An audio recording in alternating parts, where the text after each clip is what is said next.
Earthquakes, tornadoes, floods, and fires. Life is not short of emergencies. But if my bookshelves were burning, these 5 books would definitely make it out with me, and I'm going to share them with you right now. So, the first book, The Heart is a Lonely Hunter by Carson McCullers. Set in a small southern town, this novel follows a group of isolated individuals seeking connection amid the Great Depression. The book explores, no surprise, loneliness, the search for understanding, and the longing for human connection in a world marked by disillusionment. One of the great American novels, and a novel that not a lot of people know about anymore, not many people talk about, but they definitely should. It's absolutely amazing. All right, next book, Going to Meet the Man by James Baldwin. James Baldwin, probably one of America's most underappreciated and underread authors who really deserves a lot more attention. And for my money, this short story collection is absolutely amazing.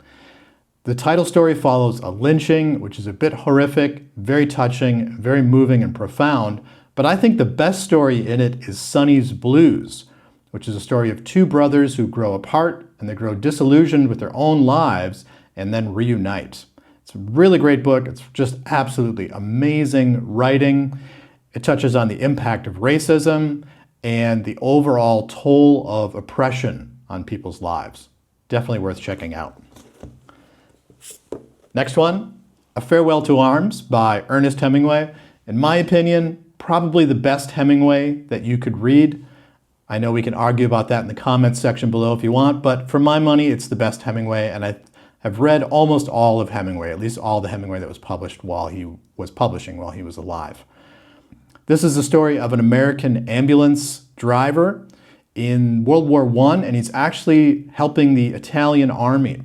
He falls in love with a British nurse, and things don't really go so well, as you might imagine. So the book is all about the chaos of war, loss, and love. It's not a war novel, it's a novel about love, really. All right, next one is Hyperion by Dan Simmons. Probably my favorite science fiction novel of all time, set in the far, far, far future. It's a story of 7 pilgrims journeying to the world of Hyperion. They each are somehow connected to the planet and the strange creature that kind of dominates the planet called the Shrike. And there's a fear that the Shrike could become unleashed and destroy all of human civilization.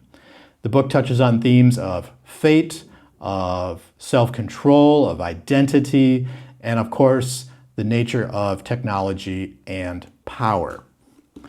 And the last book I would take from the flames with me, The Devil All the Time by Donald Ray Pollock.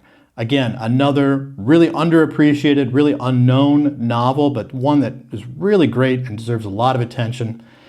This is set in rural Ohio after World War II, and it follows a group of individuals in a town who all kind of somehow become interconnected, and the thread that really ties them all together is one of violence. It's a story of violence, it's a story of vengeance, it's a story of moral decay, and as you might guess by the title, the battle of good and evil, and how oftentimes that battle is one that we have only just constructed in our own minds. So, another great novel. All right, so those are the 5 books that I would rescue from the flames. I want to know what you would take with you if your house was on fire, if your bookshelf was burning. What would you grab? What would you take with you? Please list the 5 that you would take with you in the comments below.